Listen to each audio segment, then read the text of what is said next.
Look, I don't care about, Silly and Billy or whoever they are, right?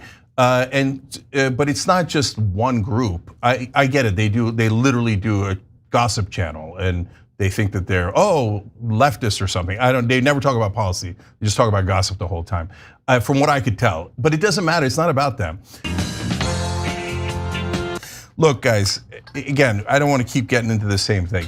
But if I was a Republican, I would plant shows like Vanguard or whoever the hell they are, and the Bozo 1 and Bozo 2, right? So I would plant them, and I would say, now what you should do is you should tell everyone on your side that if they don't agree with the single most extreme position, that they're all Nazis. So you alienate and start a giant war within Democrats and a giant war within the left, and divide each other. I like how he's implying that our content also has started not just a giant war within the left, but within the Democrats. Like that's his implication, right? We have power that you just can't quantify, folks. You have to see it to believe it. Yeah, either way, let's take a look at some interesting moments from the Young Turks live stream last night. Got into a pretty spicy debate, Cenk and Jordan Ewell specifically. But let's take a look at some of the debate, some of the conversation between Cenk and Jordan that came before the Vanguard was mentioned, came before Cenk responded to a super chat about me and Zach. I think it worked the best because I was just in Arizona and Nevada multiple times over the past couple months, and I saw the ad of her on The View saying there was nothing different that she would do than what Biden did. I saw that way more than the trans ad. And then within that, they just conflated the Biden administration, the 4 years of Biden, with Kamala Harris, and they said we can't afford 4 more years of Kamala Harris. But that was not their number one ad. Their number one ad was the trans ad, and because it was just polling through the roof. It's also a messaging thing. And here's the thing, the Harris campaign did not have their hands tied. They had 3 times the money. They had $1 billion. They had an ad budget of $700 million. They spent $40 million on that ad. Get out and spend 80, spend 120 on defending your most unpopular position? No, you need a simple message on that, and you shouldn't throw trans people under the bus. You don't just abandon something because it's inconvenient. But that's not throwing trans people under the bus. Yes, it is. Wait, an undocumented immigrant comes into the country and says, I demand knee surgery. That's not her policy. But brother, you just got here. What are you demanding surgery from me for? That is such an outlier. It's not even her policy. It wasn't in her platform. It was Except it was her policy in 4 years ago, she mentioned it at an event. It wasn't a part of her platform. All right. Dude, Cenk is getting absolutely smoked by Jordan, and I have to say I am so thankful that this guy has stuck around on the Young Turks network, because this is the kind of argument that the left wing needs to be making. It's crazy. It's almost like Jordan had on a guy that was like, I'm a centrist, right? Or I am a swing voter, right? Like Cenk, to come in to argue with him. And he's like, no, dude, this is what we have to do better. When I was in Arizona, people were talking about the economy. When I watched a video about a family of Trump voters that were Latino folks, and they were talking about how the economy motivated them, and they didn't think that their undocumented family would be an increased risk under Donald Trump, which, hey, I could maybe dispute that, but that was definitely their perception. I didn't hear a single thing about the trans community. So let's go to Jules. Well, Cenk, I think what you're doing, and I love you, but I think you're falling for a massive trap that Republicans never fall for, which is, like you said, they set up this domino of this tiny issue that rounds down to zero and say this is the biggest issue of the election.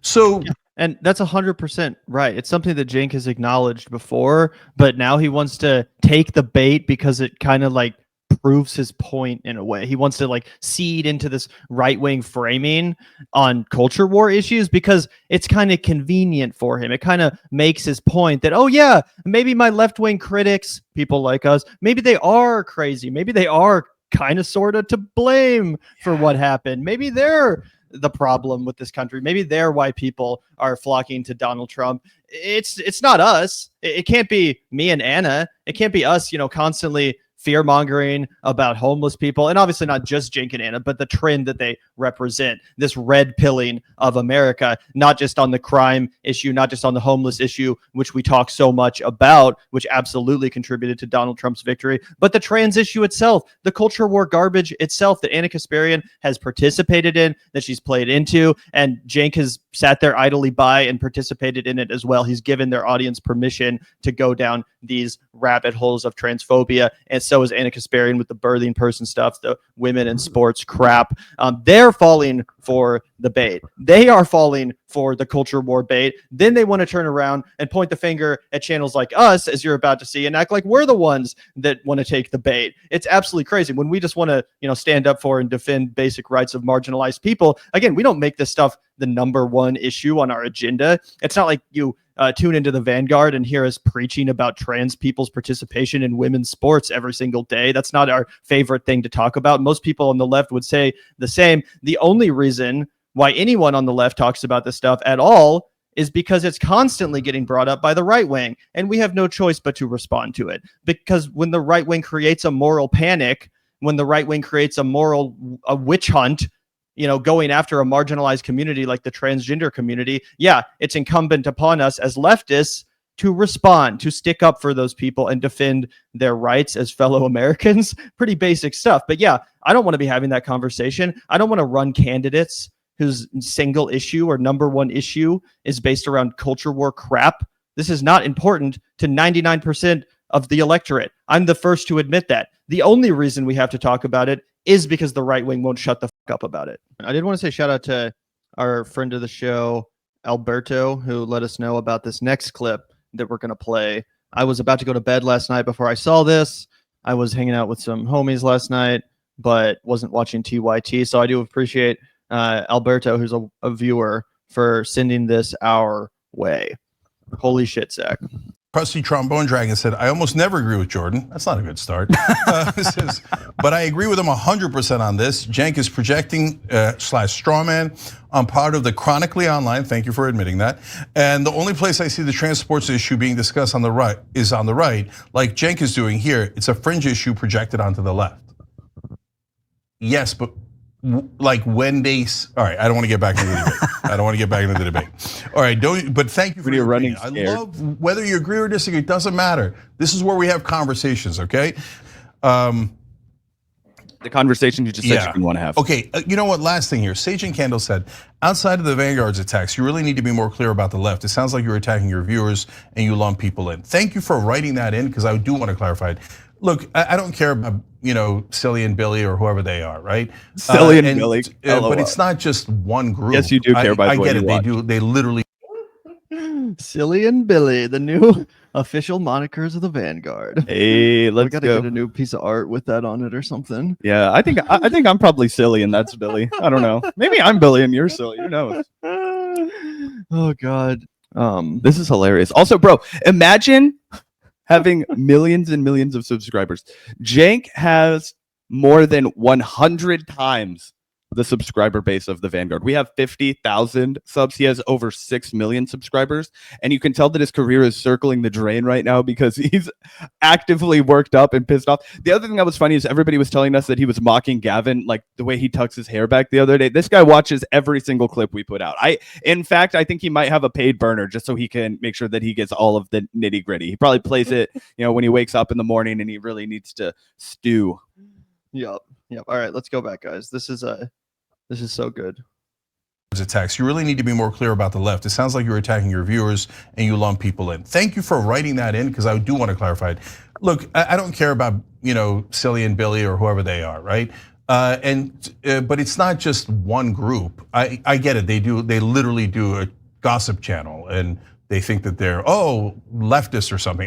They never talk about policy. They just talk about gossip the whole time. We have, from what I can tell, policy conversation. We have almost nothing but policy talks. We constantly talk about policy substance. We did miss the huge story on the bus loads of illegal immigrants that Kamala Harris was going to bring in to have sex change operations in Cenk's backyard in Beverly Hills.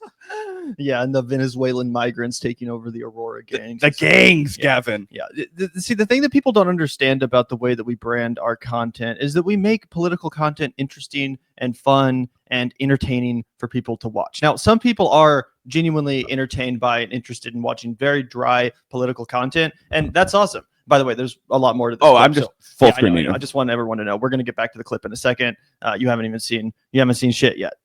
But the point of our show is not that we care more about drama than politics. The point of our show is that it makes it a lot more interesting for normal people to want to watch a show that cloaks substantive issues in juicy drama. That's what people like. This is YouTube. This is not C-SPAN. You know what I'm saying? Like this is YouTube. And TYT has historically understood that. They've also leaned into clickbait. They've leaned into gossip, drama, scandalous stuff of all natures throughout their entire tenure as a channel. We learn from the best. And we've been all through all of this before. You know, I think they paved the way for channels like ours in many ways. But yeah, the point is, you know, real drama, real gossip, what people pretend the Vanguard is, it's not like we're having conversations about like, yo, dude, did you hear that Anna Kasparian might be having an affair with her husband? She's a new report says that she was photographed at a local LA restaurant with someone who's not her partner. Does this mean she's cheating? Like that would be real gossip. That would be drama. For the most part, I'm not going to say 100% of the time, but I would say like 80 to 90% of the time, when we're talking about drama between two different content creators, what do you think that drama is based on? It's based on substantive disagreements over policy and politics. That's the heart of the show. That's the heart of the discussions we have. And yeah, sometimes we cloak it in WWE style commentary to make it fun. That's the, you know, the pill and the piece of cake strategy, the spoonful of sugar to help the medicine go down. But yeah, we're actually successful at making people give a shit about progressive politics. We're actually doing what so many people on the left have been saying needs to be done in order to get people to care about this crap, meeting people where they're at. And this is YouTube. We understand that. You just talk about gossip the whole time, from what I could tell. But it doesn't matter. It's not about them. It's whenever we say anything that is 1% outside of orthodoxy, what you're not seeing, and thank you for asking for the clarification, is like dozens of online shows go, oh yes, we're gonna get into the Young Turks algorithm feed. Yes, we're gonna attack them and make money. And as they say, they go, oh, subscribe. Oh yeah, oh, the Young Turks are the worst. We're the best. We're the true leftists. We're the purest. Bro, you can tell how much he watches. 2%. Anyone who tell how much he watches because that's our line. That's what we say all the time. 2% is a Nazi. It's not just the Young Turks we talk about. Like, it's not just the Young Turks that we talk about on our channel. Look through our videos. We talk about Kyle Kalinske. We talk about Jimmy Dore. We talk about David Pakman. You know what I'm saying? We talk about the online left. We are media critics of the online left.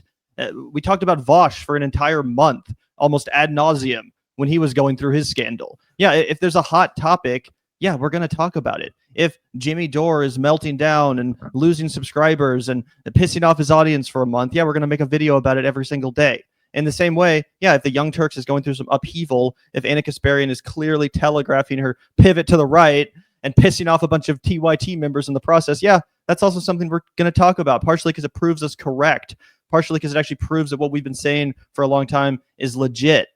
100%. His co-host was at a Republican watch party. It was a Why I Left the Left watch party. Et cetera, et cetera. So like everybody calls each other grifters. I'm super tired of it. But most important thing is, the reason why I'm saying the majority of Democratic voters agree with me is because we're not attacking the left. We're not attacking Democrats. We've been representing these folks for the entire 22 years. Nobody's fought for the left and Democrats more than us.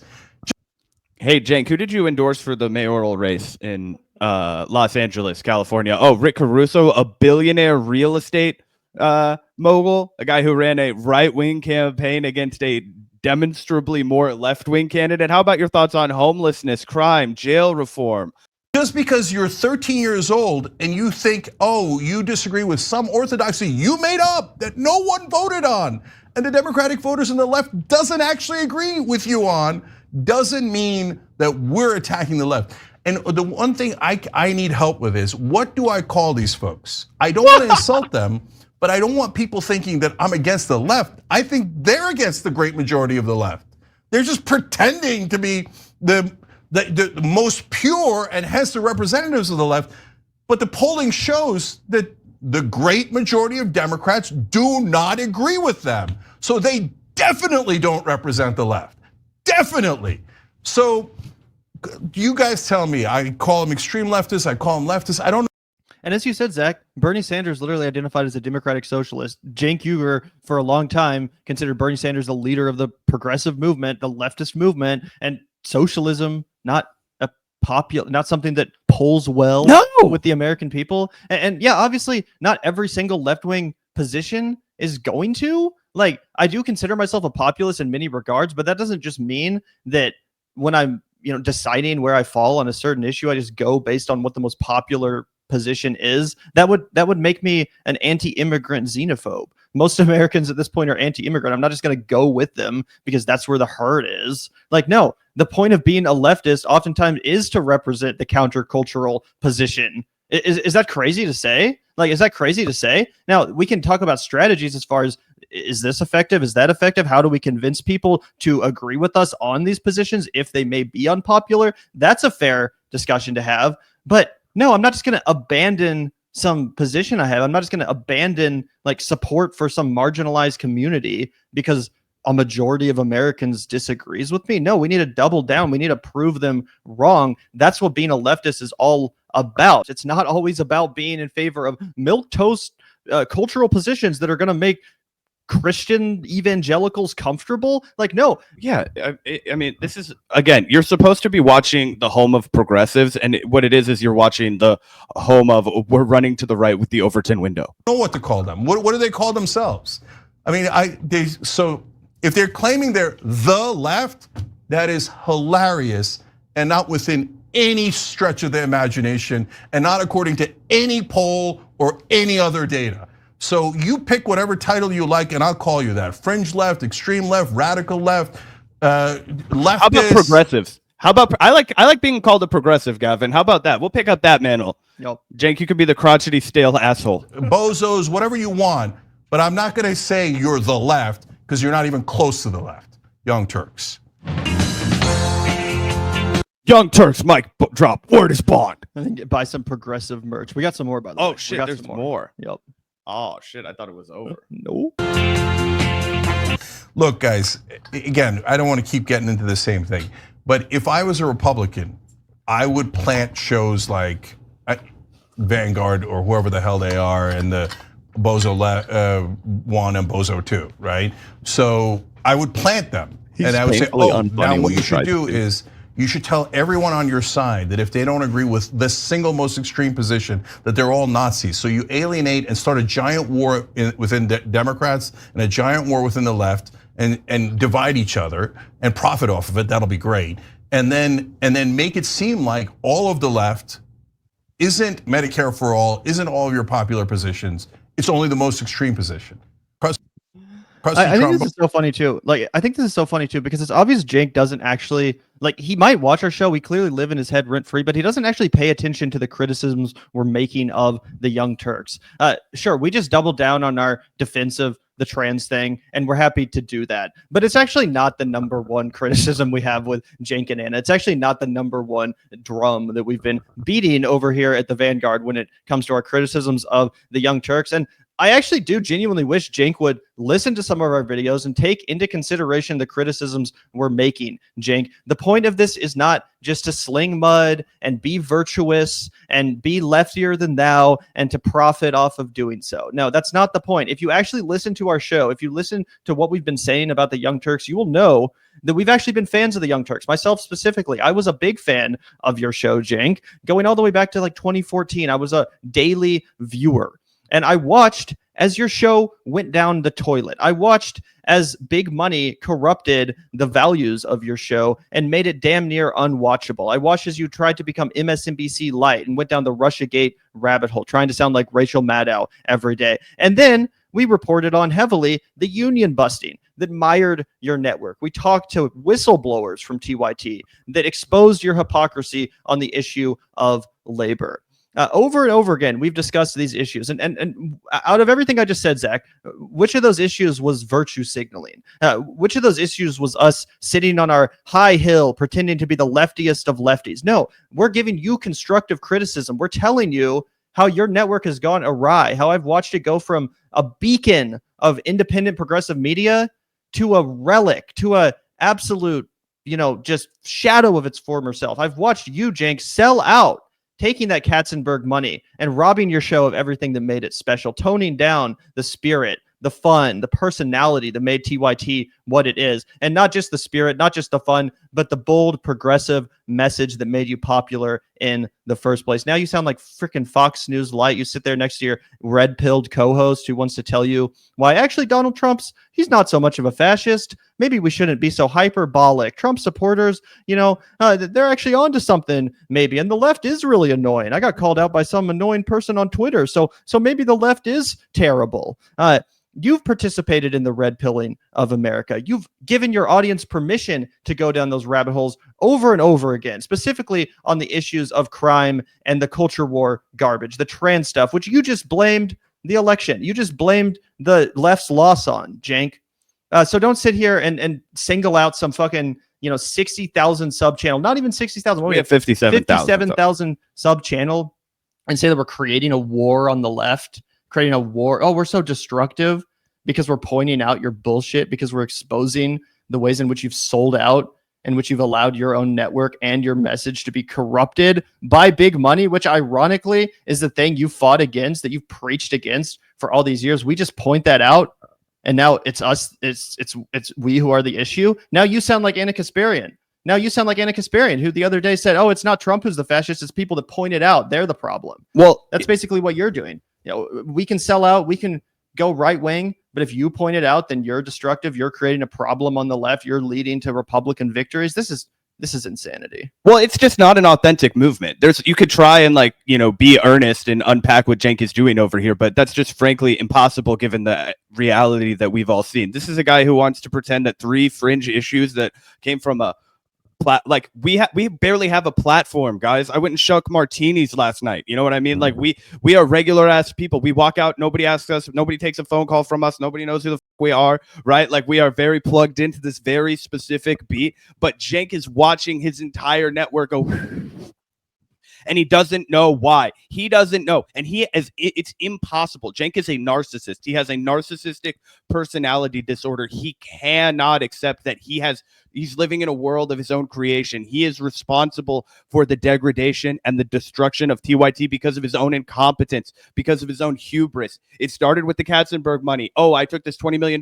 Now I can't swear on air. Now I'm losing my co-hosts like Dave Rubin and Jimmy Dore and soon to be Anna Kasparian. Now I'm going to try and reignite the relevance of my network because it's bleeding money, because I fired the only people that were doing on the ground reporting. And now I'm really just a YouTube show like everyone else again, despite the fact that I have tremendously higher overhead. Okay, so what am I going to do? I'm going to run against Christy Smith in the Democratic primary for a Congress race. Okay, I'm going to get obliterated. I'm going to give up my editorial control and make Anna Kasparian again a right winger, your next Jimmy Dore or Rave Dubin, somebody that's coming just out and about, ready to leave the left, already says I've left the left, launched a Substack called Unaligned. You're letting this person run your progressive news network and you want to lecture us? Okay, so after you get absolutely clobbered by Christy Smith, you blame the efforts at your progressive news network to unionize as a way of sabotaging your campaign, which was never going to succeed in the first place. You go back to the Young Turks network. You hawk a book for 1.5 years that you haven't even finished yet.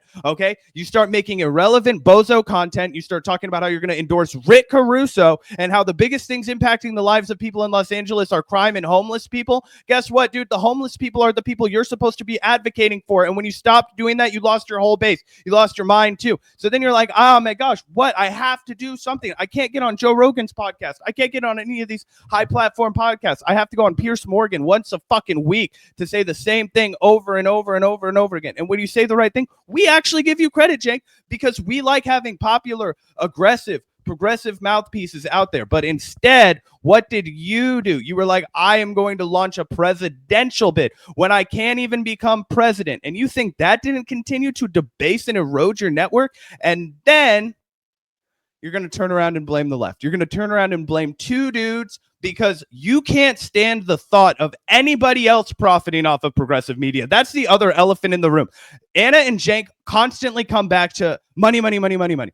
David Pakman constantly comes back to money, money, money, money, money. That's because they have been making a fortune, guys. They've been raking money hand over fist, and there's been no competition, so they don't have to work that hard. He just gets to show up and inherit it and talk about how he's the mafia don. He's the kingmaker now. Oh my goodness, all you want to do is talk about TYT. Yeah, stop fucking up, and then I'll talk about how good you're doing. How about that, Cenk? You know what I mean? It's fucking crazy.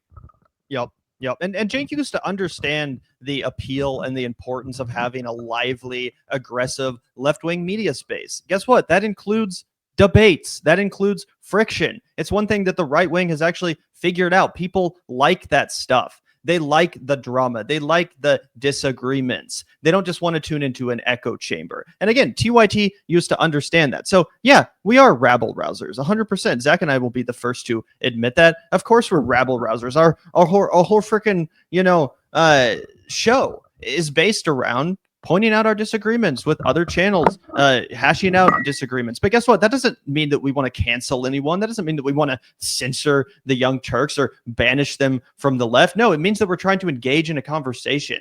And not that we're trying to get invited on the Young Turks, not that we're trying to have a debate with Cenk himself, but we want to stimulate a debate within the progressive left. And that doesn't mean anyone gets canceled. That doesn't mean anyone gets ostracized. I remember about a year or two ago, Zach, Kyle Kalinske came out with a pretty hot take. He said, I don't think defund the police is a helpful slogan. I don't think it's good messaging. I think the policy is legit, but the way it's being branded is bullshit. I think it's off-putting. That was his take. And guess what? Do you remember, Zach? We hardcore disagreed with him. We came out here day after day and disagreed with him loudly and aggressively. I don't remember if we ever actually debated Kyle on the issue, but the point is, he was never canceled. He was never driven away from the left, and he never acted like he was being canceled. He's understood that, yeah, this is a controversial subject matter. I'm saying a hot take. I'm saying something that goes a little bit against the grain of what potentially people in my audience believe. So I might take a little bit of flack from it, even from my supporters, even from my listeners.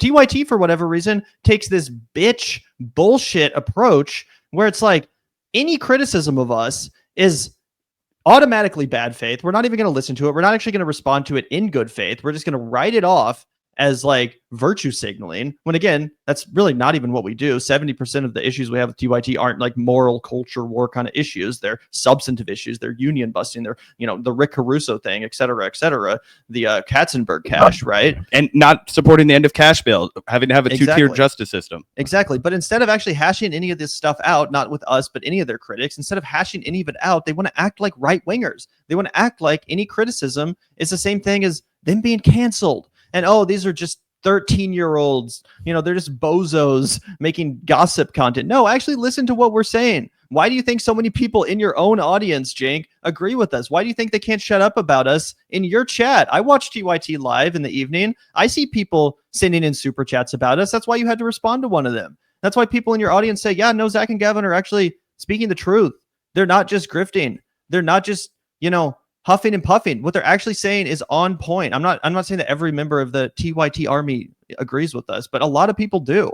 And a lot of people are ditching TYT because of the issues that we've articulated, that we have given voice to. That's part of the reason why our content resonates with people, man. Like it's not just that people like getting whipped up into a frenzy for nothing. People see what's happening with your network. They see the direction it's going, and they see how it's undeniably getting worse and worse from a quality perspective and from just a political perspective. And they appreciate the fact that we give a voice to that we are able to articulate this issue, because guess what? It's bigger than you, Cenk. It's bigger than the Young Turks. The Young Turks represent something bigger. It's the #1 show in progressive media. It was for a long time the most relevant online political platform on the left. So yeah, it is relevant what you guys are talking about. It is relevant the direction your channel is going in, because a lot of people watch you, and a lot of people They did watch. But I'm just saying, like, there is still a certain level of relevance that we have to ascribe to the Young Turks, that we have to talk about in relation to this media space, a media space that we're a part of, and that the Young Turks had a big hand in creating. This is important stuff. And yeah, does it get in the algorithm? Sure. But it also gets in the algorithm when we talk about Jimmy Dore and Kyle Kalinske and Ethan Klein and Hassan Piker and all these other people that we talk about, Cenk. You're not the only one that people get views talking about. We get plenty of views talking about other people. Like I said, we spent a whole month covering the Vosh drama when that's what was hot. It's not like we have some specific obsession with the Young Turks. But yeah, you guys are the #1 name in progressive news online. You have been for my whole lifetime.